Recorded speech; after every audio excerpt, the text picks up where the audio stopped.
El ayuno. Derek Prince. Capítulo 1. El propósito principal del ayuno. La Iglesia actual ha dejado a un lado y ha traspapelado una clave perdida para una vida cristiana de éxito que se encuentra a lo largo de la Biblia. Esa clave es el ayuno.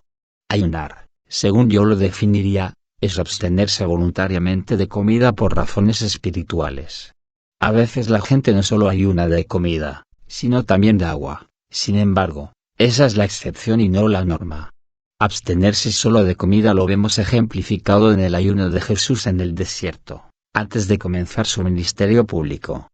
El Evangelio de Mateo dice esto: y después de ayunar 40 días y 40 noches, entonces tuvo hambre. Mateo 4:2.2. Vemos claramente que Jesús no se abstuvo de beber agua durante aquellos 40 días porque cualquiera que hubiera dejado de beber agua estaría más sediento que hambriento. Así, el hecho de que la Biblia no diga tuvo sed sino tan solo tuvo hambre, indica que Jesús se abstuvo de comer pero no de beber. A muchas personas ayunar se les hace algo desconocido e incluso aterrador, pero esa actitud es extraña. Ayunar era algo que el pueblo de Dios practicaba con regularidad en la Biblia. Ayunar también es una parte aceptada por la mayoría de las principales religiones del mundo, como el hinduismo, el budismo y el islam. Ayunar para humillarse. Principalmente, el propósito de ayunar es humillarse. Es un medio bíblico ordenado por Dios para que podamos humillarnos ante Él. A lo largo de la Biblia, Dios le pide a su pueblo que se humille ante Él. Muchos versículos de la Biblia enfatizan este hecho. Aquí tiene 4 del Nuevo Testamento, por tanto, el que se humilla como este niño será el más grande en el reino de los cielos. Mateo 18:2.4. Porque el que asimismo se enaltece será humillado, y el que se humilla será enaltecido. Mateo 23:12. Humíllense delante del Señor, y Él los exaltará. Santiago 4:10. Humíllense, pues, bajo la poderosa mano de Dios, para que Él los exalte a su debido tiempo. 1 Pedro 5:2.6. Un rasgo importante de todos estos versículos es que la responsabilidad de humillarnos se sitúa sobre nosotros. No podemos transferir esa responsabilidad a Dios. Orar diciendo, Dios, hazme humilde, no es bíblico, porque la petición de Dios en la Biblia es siempre, humíllense. En la Biblia, Dios nos ha revelado una manera específica y práctica de humillarnos. David reveló que el ayuno era la forma que él empleaba para humillar su alma, o para humillarse. Yo humillé mi alma con ayuno. Salmos 35:2.13. Considere algunos ejemplos históricos en los que el pueblo de Dios se humilló de esta forma. En primer lugar, leemos en el libro de Esdras que Esdras se preparaba para guiar un grupo de exiliados judíos desde Babilonia hasta Jerusalén. Tenían ante ellos un largo y arduo viaje, atravesando territorios plagados de bandidos y ocupados por sus enemigos. Llevaban a sus esposas e hijos con ellos y los vasos sagrados del templo. Necesitaban desesperadamente un viaje seguro. Esdras tenía 2 alternativas. Podía apelar al emperador de Persia para que le enviara un grupo de soldados y caballería, o podía confiar en Dios. Decidió confiar en Dios, y esto fue lo que dijo. Luego, estando cerca del río Ahava, proclamé un ayuno para que nos humilláramos ante nuestro Dios y le pidiéramos que nos acompañara durante el camino, a nosotros, a nuestros hijos y nuestras posesiones. En realidad, sentí vergüenza de pedirle al rey que nos enviara un pelotón de caballería para que nos protegiera de los enemigos, ya que le habíamos dicho al rey que la mano de Dios protege a todos los que confían en él, pero que Dios descarga su poder y su ira contra quienes lo abandonan. Así que ayunamos y oramos a nuestro Dios pidiéndole su protección, y él nos escuchó. Esdras 8:2.21-23. Esdras tenía 2 alternativas, una carnal, la otra espiritual. Podía haber escogido la carnal y haber pedido un grupo de soldados y gente de a caballo. No hubiera sido pecado, pero habría estado en un nivel inferior de fe. En cambio, escogió la alternativa espiritual. Escogió acudir a Dios e invocar la ayuda y protección sobrenatural de Dios. Esdras y los israelitas que iban con él sabían exactamente cómo hacerlo. Fue algo que ya habían entendido. Ayunaron y se humillaron ante Dios. Clamaron a Dios, y Dios les escuchó y les concedió el viaje tranquilo y seguro que le habían pedido. En 2 Crónicas leemos el relato de un incidente en la historia de Judá cuando Josafat era rey. Los moabitas, los amonitas y algunos de los meunitas le declararon la guerra a Josafat, y alguien fue a informarle: del otro lado del mar Muerto y de Edom viene contra ti una gran multitud.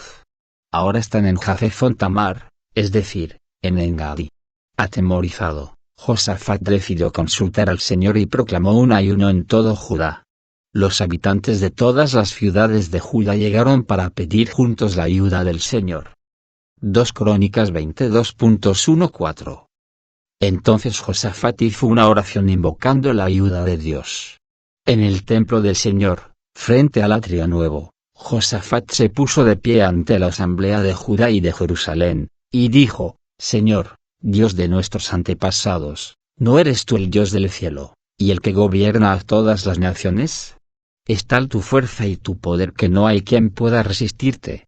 ¿No fuiste tú, Dios nuestro, quien a los ojos de tu pueblo Israel expulsó a los habitantes de esta tierra?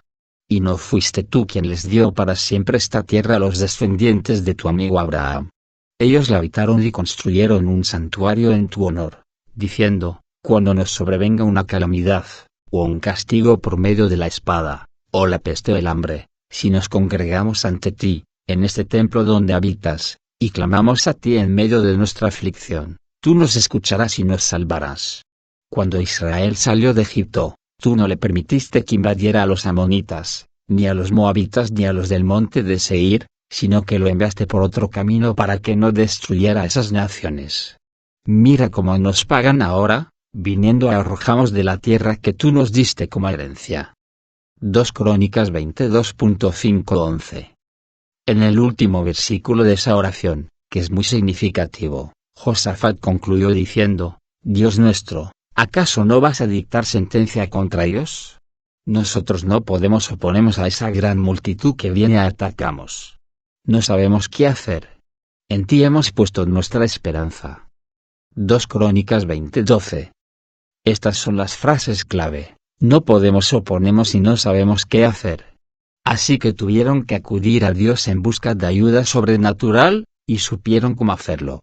Renunciaron a lo natural e invocaron lo sobrenatural.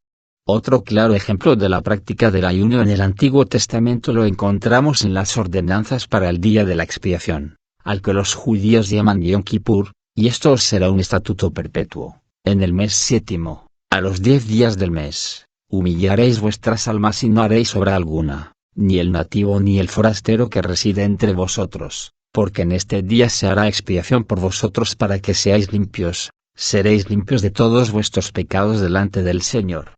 Os será día de reposo, de descanso solemne, para que humilléis vuestras almas, es estatuto perpetuo. Levítico 16 2.29-31. Sabemos, históricamente, que durante 3500 años el pueblo judío siempre ha celebrado el Yom Kippur, el día de la expiación, como un día de ayuno. También tenemos para esto la autoridad del Nuevo Testamento. Un pasaje en Hechos que describe el viaje de Pablo a Roma por mar dice: se había perdido mucho tiempo, y era peligrosa la navegación por haber pasado ya la fiesta del ayuno. Hechos 27 2.9. El ayuno mencionado aquí es el día de la expiación, que siempre caía a finales de septiembre o principios de octubre, justamente cuando llegaba el invierno. Vemos por el Nuevo Testamento que el día de la expiación se celebraba siempre como el ayuno. Dios requería que su pueblo se humillara ante él ayunando colectivamente. Esa era la cita, la ordenanza, para el día de la expiación, el día más sagrado del calendario judío. Observe 2 datos. En primer lugar, en este caso, el ayuno fue la respuesta del hombre a la provisión de perdón y limpieza de Dios. Dios proveyó la ceremonia en la que el sumo sacerdote entraba en el lugar santísimo del templo y hacía expiación. En segundo lugar, esa expiación solo era efectiva para las personas que la aceptaban a través del ayuno. En otras palabras, Dios hacía su parte pero el hombre tenía que hacer la de él. Esto ocurre con muchas interacciones con Dios. Dios hace su parte, pero espera una respuesta nuestra. Muchas veces, la respuesta que Dios espera de nosotros es el ayuno. Dios requería totalmente el ayuno de todo su pueblo bajo el antiguo pacto. Cualquiera que no ayunara en el día de la expiación había de ser apartado y dejaba de pertenecer al pueblo de Dios. Así que vemos que Dios le otorgó una gran importancia al ayuno como la forma señalada para que su pueblo se humillara ante él y, al hacerlo, ser apto para la bendición que él les quería dar. Capítulo 2. Ejemplos de ayuno en el Nuevo Testamento. Ya hemos visto que ayunar es una clave perdida, una clave que se encuentra a lo largo de las páginas de la Biblia. Sin embargo, la Iglesia cristiana la ha dejado a un lado y la ha olvidado. El propósito principal del ayuno, según nos revela la Biblia, es para humillarse. Ayunar es una forma bíblica de humillarnos. A lo largo de toda la Biblia, Dios le pidió a su pueblo que se humillara ante él. Dios ha revelado que una manera simple y práctica de humillarnos es a través del ayuno. Ya hemos visto algunos ejemplos históricos del Antiguo Testamento, ejemplos de David en los Salmos, Esdras y los exiliados regresando de Babilonia, Josafat y el pueblo de Judá, y el día de la expiación, cuando cada creyente judío tenía que practicar el ayuno. Creo que la naturaleza esencial del ayuno es renunciar a lo natural para invocar lo sobrenatural. Lo más natural para nosotros es comer. Cuando dejamos de comer, estamos deliberadamente dejando a un lado lo natural para volvernos a Dios y a lo sobrenatural. Esto tiene un profundo significado. El ayuno en la vida de Jesús. Ayunar también fue parte de la vida y ministerio de Jesús y de la Iglesia del Nuevo Testamento. En primer lugar, el Señor Jesús mismo ayunaba, como relatan los Evangelios. Jesús, lleno del Espíritu Santo, volvió del Jordán y fue llevado por el Espíritu al desierto. Allí estuvo 40 días y fue tentado por el diablo. No comió nada durante esos días, pasados los cuales tuvo hambre. Lucas 4:2.12. Como expliqué previamente, las palabras indican que Jesús se abstuvo de comida, pero probablemente bebió agua. Antes de que Jesús comenzara su ministerio público, ocurrieron dos experiencias críticas por las cuales pasó. La primera fue cuando el Espíritu Santo descendió sobre él, y fue investido de un poder sobrenatural del Espíritu Santo para su ministerio. Sin embargo, Jesús no se puso inmediatamente a dar comienzo a su ministerio. La segunda experiencia fue 40 días de ayuno en el desierto. Él se abstuvo de comida y se centró en lo espiritual. Aparentemente, durante ese periodo tuvo un conflicto con Satanás cara a cara. A través de su ayuno, resultó victorioso de ese primer conflicto contra Satanás. Esta ilustración pareciera indicar que el ayuno es esencial en nuestras vidas si queremos obtener la victoria sobre Satanás. Si Jesús tuvo que practicar el ayuno para conseguir la victoria, no entiendo cómo cualquiera de nosotros puede anhelar la victoria sin la misma práctica. Observe el resultado del ayuno en la vida de Jesús. En el Evangelio de Lucas leemos: Jesús regresó a Galilea en el poder del Espíritu, y se extendió su fama por toda aquella región. Lucas 4:14. Hay una diferencia muy significativa en las dos frases usadas. Cuando Jesús fue al desierto, el Evangelio dice que estaba lleno del Espíritu Santo. Pero cuando regresó del desierto pasado los 40 días de ayuno, dice que fue en el poder del Espíritu. En otras palabras, una cosa es estar lleno del Espíritu, y otra estar en el poder del Espíritu. Desde su bautismo en adelante, el Espíritu estaba ahí, pero fue su ayuno lo que desató el poder del Espíritu Santo para fluir a través de su vida y ministerio sin impedimento alguno. De nuevo, creo que este es un patrón para nosotros. Jesús mismo dijo después en Juan: ciertamente les aseguro que el que cree en mí, las obras que yo hago también él las hará, y aún las hará mayores, porque yo vuelvo al Padre. Juan 14:12. Quiero señalar que las obras que Jesús hizo comenzaron con el ayuno.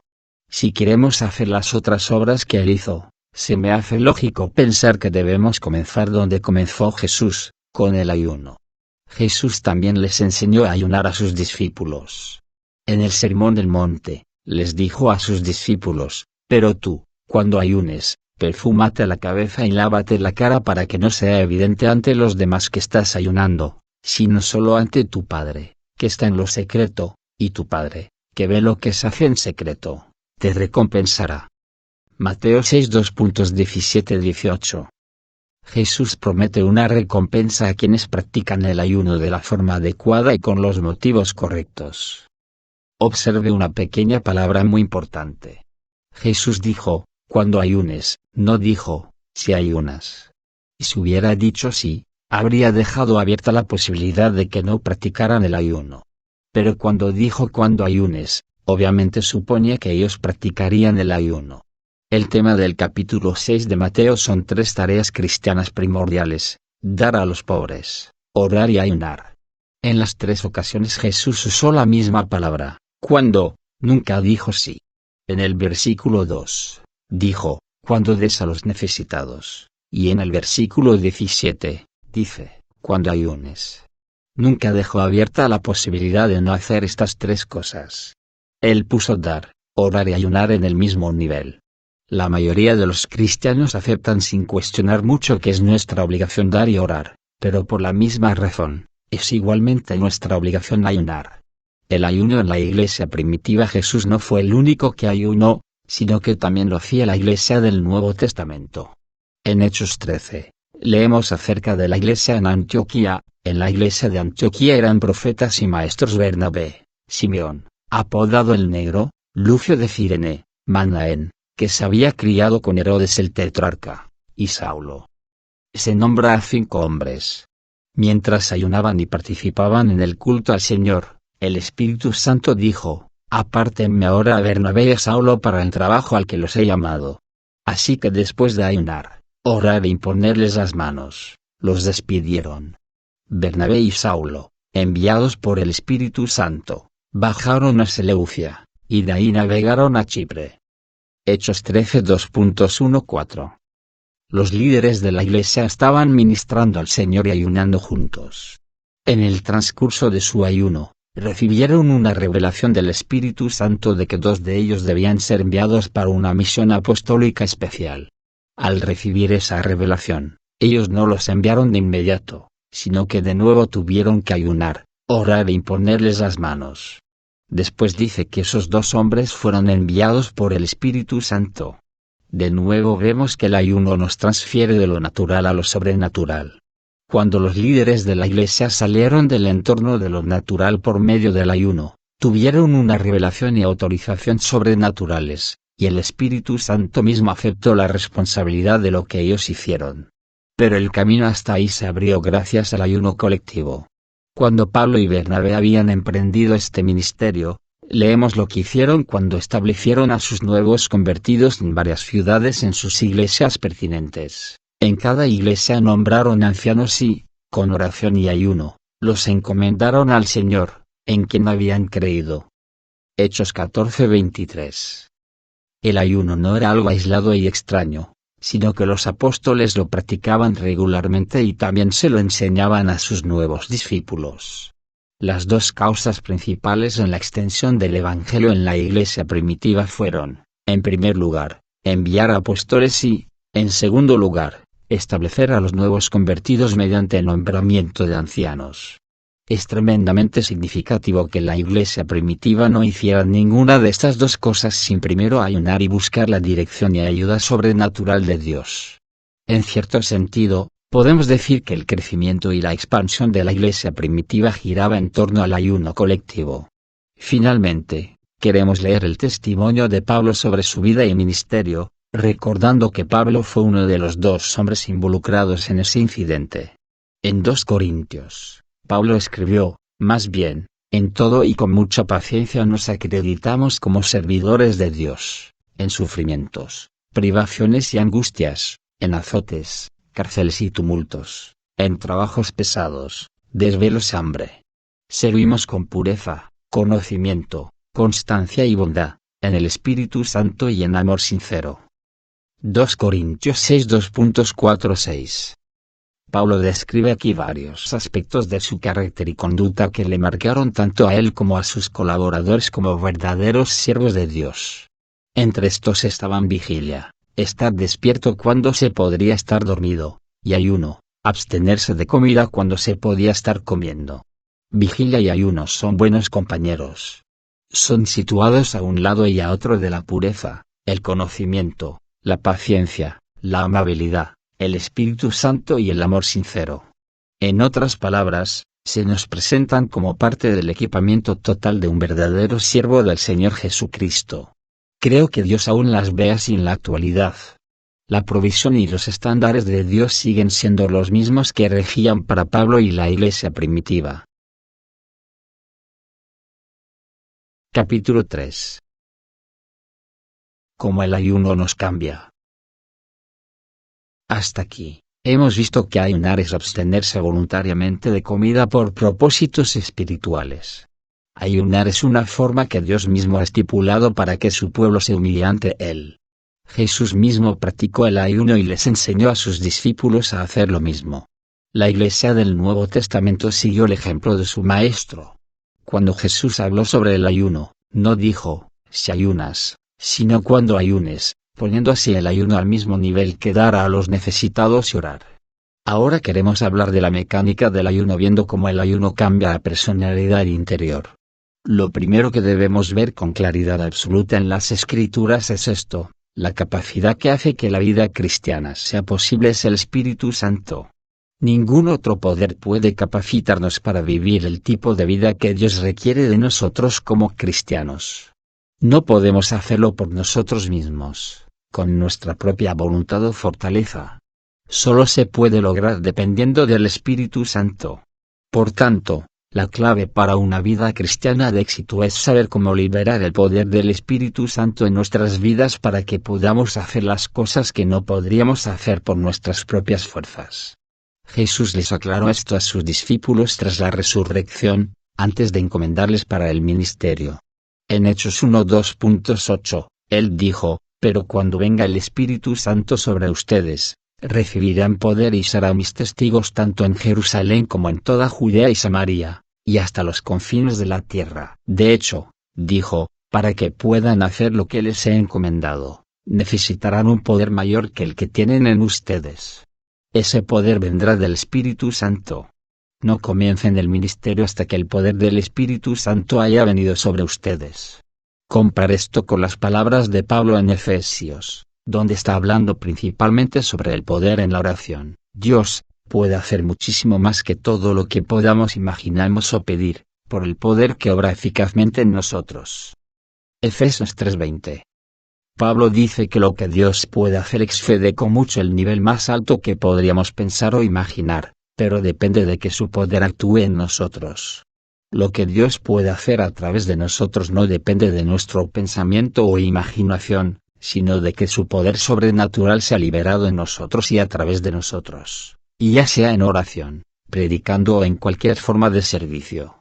La clave está en saber cómo liberar el poder del Espíritu Santo y convertirnos en canales o instrumentos por medio de los cuales Él pueda actuar sin impedimento alguno. Al ver esto, podemos pasar al siguiente hecho clave de las Escrituras. La vieja naturaleza carnal se opone al Espíritu Santo. La esencia y el carácter de la vieja naturaleza son tales que no quiere doblegarse ante el Espíritu Santo. Se opone al Espíritu Santo. En el Nuevo Testamento esta naturaleza carnal, lo que somos por naturaleza antes de ser transformados por el nuevo nacimiento, se llama la carne. Este término no significa tan solo el cuerpo físico, sino toda la naturaleza que hemos heredado como descendientes de nuestro primer padre, Adán, el cual se rebeló. En otras palabras, en algún lugar de cada uno de nosotros se halla al acecho un rebelde. Esa es la naturaleza carnal. En Gálatas, Pablo escribió sobre esa naturaleza carnal: digo, pues, andad por el Espíritu Santo, y no cumpliréis el deseo de la carne.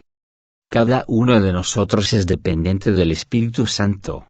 Porque el deseo de la carne es contra el Espíritu, y el del Espíritu es contra la carne, pues estos se oponen el uno al otro, de manera que no podéis hacer lo que deseáis. Gálatas 5 2.16-17. Esto es algo muy claro y muy importante. La naturaleza carnal se opone al Espíritu de Dios. Si nos entregamos a la naturaleza carnal, nos estaremos oponiendo al Espíritu de Dios.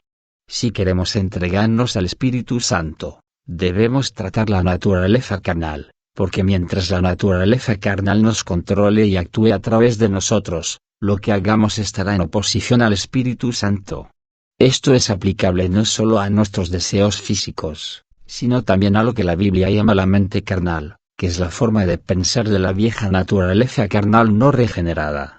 En un poderoso versículo en Romanos, Pablo dice una gran verdad sobre la mente carnal.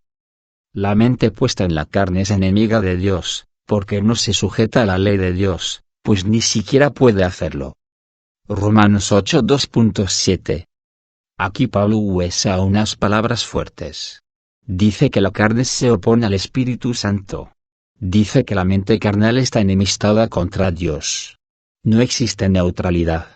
No hay indicación alguna de que, de algún modo, la naturaleza carnal y la mente carnal puedan ser persuadidas a hacer la voluntad de Dios. Es imposible. La mente carnal, por su propia naturaleza, es enemiga de Dios. ¿Qué es la mente carnal? Yo lo entiendo de este modo: es la vieja alma no regenerada en sus funciones principales. Las funciones del alma por lo general se definen como la voluntad, la mente y las emociones. Cada una de ellas se puede resumir en una palabra corta y común.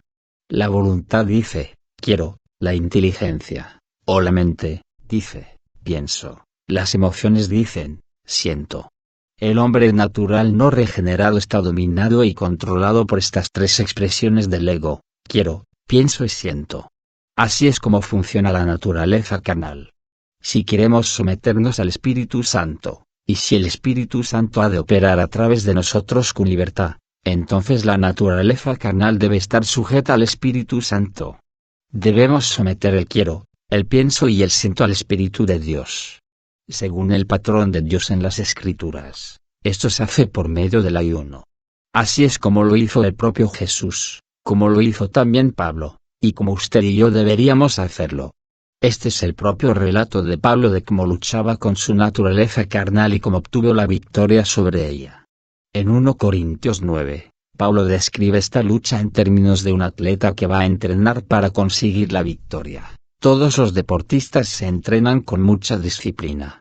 Ellos lo hacen para obtener un premio que se echa a perder. Nosotros, en cambio, por uno que dura para siempre. Así que yo no corro como quien no tiene meta, no lucho como quien da golpes al aire. Está diciendo, soy alguien con una meta, soy alguien con un propósito. Soy alguien bajo disciplina. Y termina de este modo: más bien, golpeo mi cuerpo y lo domino. No sea que, después de haber predicado a otros, yo mismo quede descalificado. 1 Corintios 9 2.25-27. Pablo entendió que tenía que someter su naturaleza carnal si quería tener éxito en su llamado divino. Esto nos deja a cada uno de nosotros con una pregunta: ¿quién es el amo y quién el siervo en cada uno de nosotros? ¿Es el cuerpo el amo y el espíritu simplemente un esclavo? ¿O es el espíritu el amo y el cuerpo el siervo? Le diré esto: su cuerpo es un siervo maravilloso, pero un amo terrible. Me acuerdo de la historia de un amigo mío, un abogado en el área de Washington, después de Cristo, que me dio predicar una vez sobre el ayuno y decidió que debía hacerlo. Apartó un día para ayunar, y pasó un día terrible. Cada vez que salía a la calle, parecía encontrarse delante de un restaurante del que salía un rico aroma, o se le iba la vista a los postres que mostraban en el escaparate. Libró una intensa lucha interior para abstenerse, así que al final del día le dio a su estómago una charlita. Le dijo: estómago, hoy has sido muy rebelde. Me has causado más problemas de los debidos, y por eso te voy a castigar. Mañana también voy a ayunar. Para mí, esa fue una lección tremenda sobre el hecho de establecer quién es el amo y quién el siervo. Recuerde, su cuerpo es un magnífico siervo, pero un amo terrible. Si realmente quiere tener éxito en su vida cristiana y obtener la corona en la carrera cristiana, tendrá que establecer el hecho en su propia experiencia de que su cuerpo no es quien le dicta o controla. y que usted no está a expensas de sus caprichos o apetitos. En cambio, usted debe estar controlado por un sentimiento del destino divino y el propósito de Dios para su vida. En ese sentido, usted hará todo lo que sea necesario para someter su cuerpo de modo que no le dicte ni obstaculice cuando esté corriendo su carrera. Creo que una de las formas bíblicas básicas para hacer esto es practicando el ayuno de forma regular. Cuando ayuna, usted le está diciendo a su cuerpo y a su naturaleza carnal: tú no me controlas. Yo no estoy sometido a ti. Tú eres mi siervo, y obedecerás lo que el Espíritu de Dios en mí dice que tengo que hacer. Capítulo 4. El ayuno puede cambiar la historia. Hemos visto cómo ayunar cambiar nuestra personalidad interna según ciertos principios. En primer lugar, debemos reconocer que el poder de la vida cristiana es el Espíritu Santo. El Espíritu Santo es el único poder que nos capacitará para vivir una verdadera vida cristiana.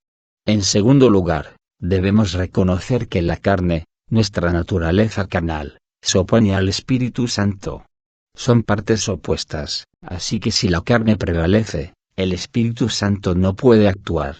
En tercer lugar, ayunar es la forma indicada por Dios para someter la naturaleza carnal. El Espíritu Santo entonces es libre para capacitarnos para poder hacer lo que Dios quiere que hagamos. Personalmente, creo que no hay manera de medir el poder desatado por la oración y el ayuno cuando se practican con los motivos correctos y en consonancia con los principios de la Escritura. El poder liberado puede cambiar no solo individuos o familias, sino ciudades, naciones o incluso civilizaciones enteras. Ahora quisiera compartir algunos ejemplos de la Biblia de cómo el ayuno ha afectado el destino de ciudades, naciones e imperios. Nuestro primer ejemplo es del libro de Jonás. Dios llamó a Jonás, el profeta israelita, a ir a Nínive, una ciudad gentil y la capital del imperio asirio. Jonás rehusó ir e intentó huir de Dios, pero Dios trató con él de forma severa. Lo que ocurrió está narrado en el capítulo 3 de Jonás. La palabra del Señor vino por segunda vez a Jonás: anda, ve a la gran ciudad de Nínive y proclámale el mensaje que te voy a dar. Jonás se fue hacia Nínive, conforme al mandato del Señor. Ahora bien, Nínive era una ciudad grande y de mucha importancia. Jonás se fue internando en la ciudad, y la recorrió todo un día, mientras proclamaba: dentro de 40 días Nínive será destruida. Jonás 3:2.14. El simple mensaje de Jonás fue una advertencia final de un juicio inminente sobre la ciudad. La respuesta de los hombres de Nínive es digna de destacar, y los ninivitas le creyeron a Dios, proclamaron ayuno y, desde el mayor hasta el menor, se vistieron de luto en señal de arrepentimiento. Cuando el rey de Nínive se enteró del mensaje, se levantó de su trono, se quitó su manto real, hizo duelo y se cubrió de ceniza. Versículos 5-6. Aquí tenemos un retrato de toda una ciudad volviéndose a Dios en arrepentimiento, en ayuno y duelo. La proclamación que decretó el rey es igualmente digna de mención. Fue algo como esto: por decreto del rey y de su corte, ninguna persona o animal, ni ganado lanar u vacuno, probará alimento alguno, ni tampoco pastará ni beberá agua. Jonás 3:2.7. Ese fue un ayuno total, no solo para la población humana sino también para el ganado. No solo se abstuvieron de comida sino también de bebida, y continuó la proclamación: al contrario, el rey ordena que toda persona, junto con sus animales, haga duelo y clame a Dios con todas sus fuerzas. Ordena asimismo que cada uno se convierta de su mal camino y de sus hechos violentos. Versículo 8. Esta respuesta total es importante. El ayuno no tiene beneficio alguno si seguimos haciendo lo incorrecto, pero es de un valor incalculable como ayuda espiritual al dejar de hacer lo malo para hacer el bien. Así, los hombres de Nínive no solo ayunaron y se cubrieron de cilicio, sino que también hicieron la proclamación de se convertir de su mal camino y de sus hechos violentos. Por otros pasajes de la Escritura, vemos que el principal pecado de Nínive era la violencia. Entonces la proclamación concluye de esta manera: ¿quién sabe? Tal vez Dios cambie de parecer, y aplaque el ardor de su ira, y no perezcamos. Este es el comentario divino a esto: al ver Dios lo que hicieron, es decir, que se habían convertido de su mal camino, cambió de parecer y no llevó a cabo la destrucción que les había anunciado. Jonás 3:2.9-10. Recordará que Juan el Bautista predicó un mensaje de arrepentimiento. Cuando ciertas personas llegaron para pedirle el bautismo como evidencia del arrepentimiento, él dijo: quiero ver el fruto del arrepentimiento en su vida. No basta con decirme que se han arrepentido si no puedo ver los resultados en su manera de comportarse. Véase Mateo 3:2.7-8. En el caso de los hombres de Nínive, Dios vio cómo se apartaron de sus malos caminos, así que tuvo compasión y no los destruyó como había dicho que haría. Es muy interesante ver el resultado histórico. Nínive fue perdonado durante casi 200 años hasta que finalmente fue destruida. Durante ese tiempo en Israel, Dios envió varios profetas, como Amos y Oseas, quienes llevaron el mensaje de aviso de juicio y el llamado al arrepentimiento a Israel. Israel tenía las Escrituras, tenía el trasfondo de Moisés y la ley, y tenía los profetas. Muchos profetas fueron a los israelitas, pero ellos no se arrepintieron. En contraposición, Nínive no tenía ese trasfondo. Un profeta fue una vez, y toda la ciudad se arrepintió. Es algo asombroso.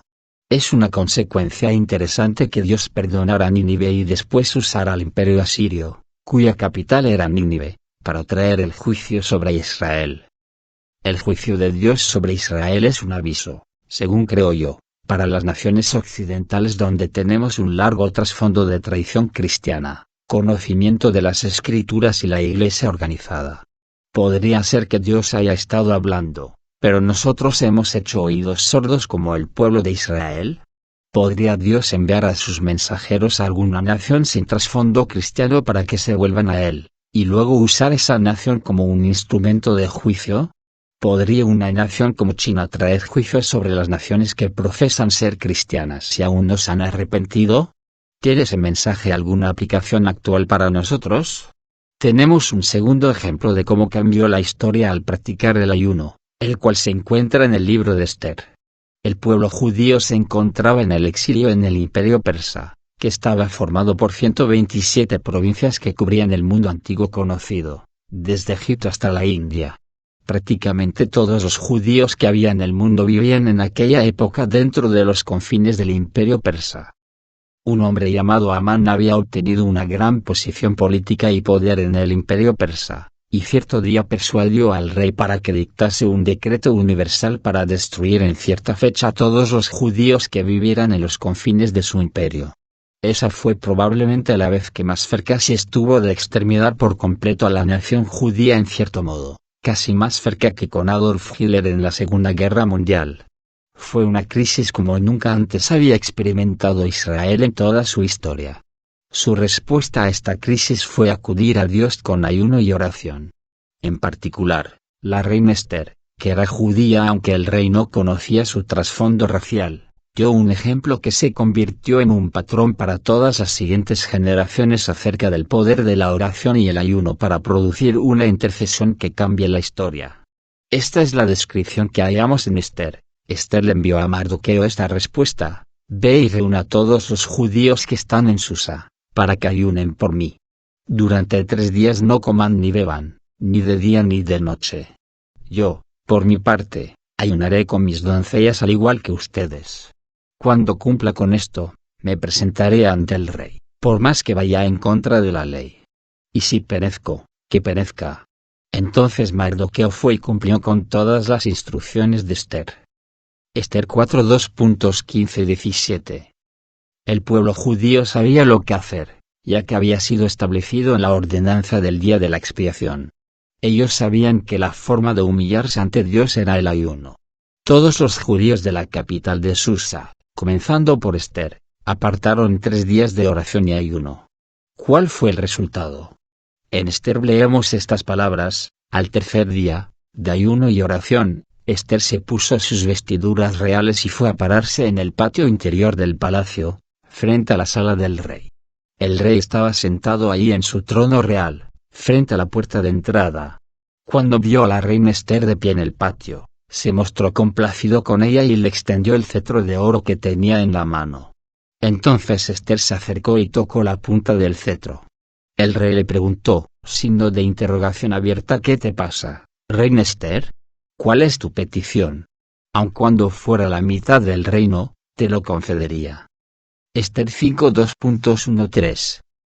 Esther siguió adelante con su petición y cambió el curso de la historia del imperio persa. En lugar de derrota y vergüenza, la situación cambió a honor y ascenso para el pueblo judío y para sus líderes, Mardoqueo y Esther.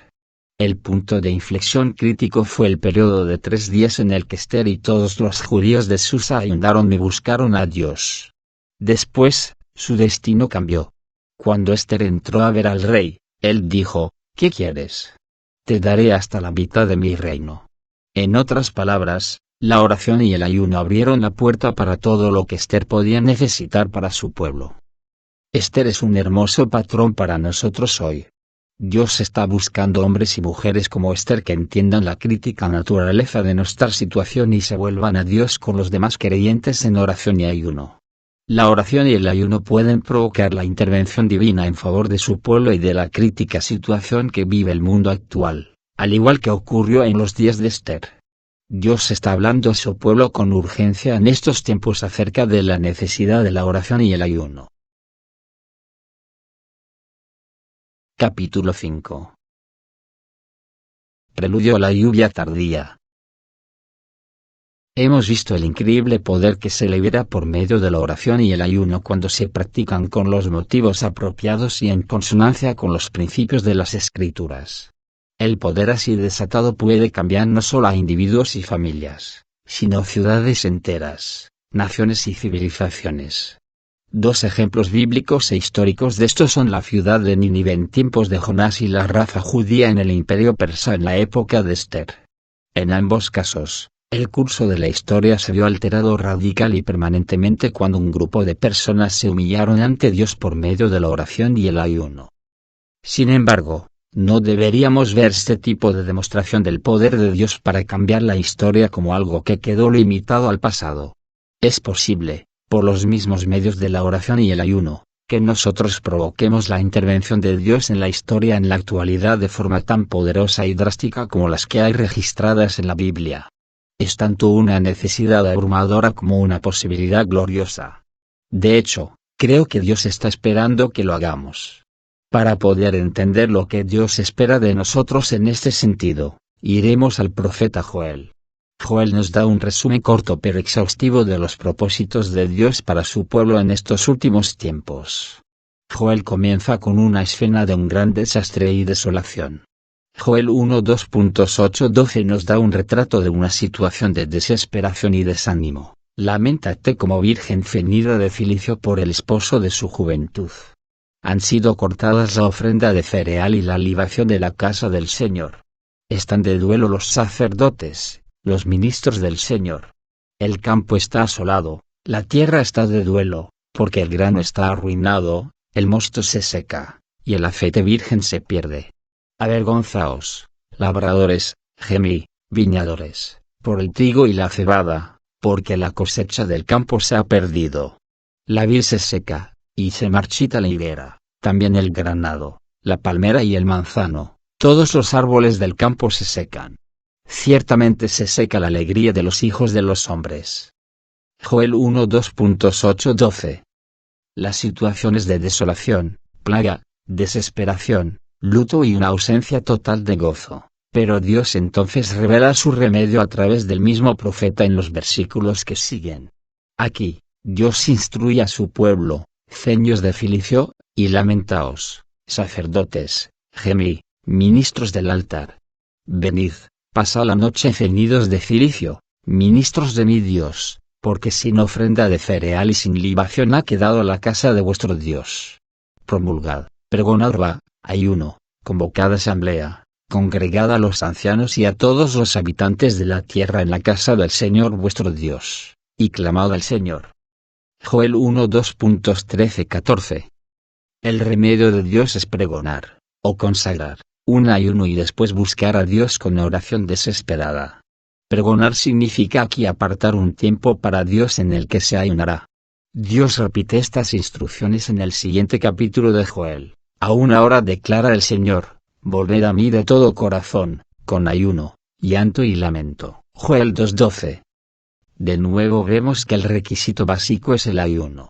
Un poco más adelante en Joel, leemos, toca trompeta en Sión, una proclamación pública para todo el pueblo de Dios, promulgada ayuno, convocada asamblea, reunida al pueblo, santificada la asamblea, congregada a los ancianos, reunida a los pequeños y a los niños de pecho. Sale al novio de su aposento y la novia de su alcoba. Todas las personas deben entregarse a buscar a Dios sin reserva. Todas las ocupaciones diarias son hechas a un lado temporalmente. Entre el pórtico y el altar, y oren los sacerdotes, ministros del Señor, y digan, perdona, oh Señor, a tu pueblo, y no entregues tu heredad al oprobio, a la burla entre las naciones. Porque han de decir entre los pueblos, ¿dónde está su Dios? Joel 2:15-17. Esta es la respuesta prometida de Dios a la oración y el ayuno de su pueblo, hijos de Sión, regocijaos y alegraos en el Señor vuestro Dios, porque los ha dado la lluvia temprana para vuestra vindicación, y ha hecho descender para vosotros la lluvia temprana y la tardía como en el principio. Y las eras se llenarán de grano, y las tinajas rebosarán de mosto y de aceite virgen. Entonces os compensaré por los años que ha comido la langosta, el pulgón, el saltón y la oruga, mi gran ejército, que envié contra vosotros. Tendréis mucho que comer y os saciaréis, y alabaréis el nombre del Señor vuestro Dios, que ha obrado maravillosamente con vosotros, y nunca jamás será avergonzado mi pueblo. Y sabréis que en medio de Israel estoy yo, y que yo soy el Señor vuestro Dios y no hay otro, nunca jamás será avergonzado mi pueblo. Y sucederá que después de esto, derramaré mi espíritu sobre toda carne, y vuestros hijos y vuestras hijas profetizarán, vuestros ancianos soñarán sueños, vuestros jóvenes verán visiones. Y aún sobre los siervos y las siervas derramaré mi espíritu en esos días. Joel 2:23-29. Como respuesta a la oración y ayuno de su pueblo, Dios dice, saldré en su ayuda y cambiaré la situación, quitando la escasez y la plaga, y supliendo todas sus necesidades. Habrá abundancia, desbordamiento, y ya no será más un reproche entre las naciones. Podrán levantar la cabeza, y otras personas dirán, miren lo que ha hecho Dios con ellos. En particular, Dios promete que enviará a su pueblo la primera lluvia tan desesperadamente necesaria y la tardía. Luego dice, en una aplicación espiritual de la lluvia, derramaré mi espíritu sobre toda carne. En el Nuevo Testamento leemos las palabras del apóstol Pedro a la multitud que se había reunido en el día de Pentecostés, después de haberse derramado el Espíritu Santo. Esto es lo que fue dicho por medio del profeta Joel. Pedro vincula esto a la profecía de Joel citada anteriormente.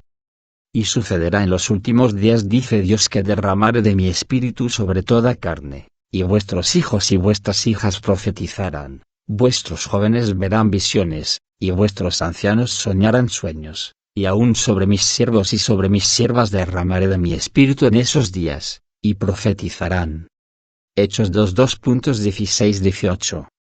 Dios ha preparado un derramamiento mundial de su Espíritu Santo sobre su Iglesia en estos últimos tiempos. Es la respuesta de Dios a las desesperadas necesidades y presiones de esta época. Es su respuesta a las fuerzas satánicas y malvadas que salen contra su pueblo desde tantas áreas, y a la plaga y la escasez en la Iglesia de Dios. Dios no quiere dejar a su pueblo desamparado o a merced de todas esas presiones y fuerzas malvadas. Dios tiene una provisión. Ha prometido derramar de su espíritu y ayudar a su pueblo de forma sobrenatural.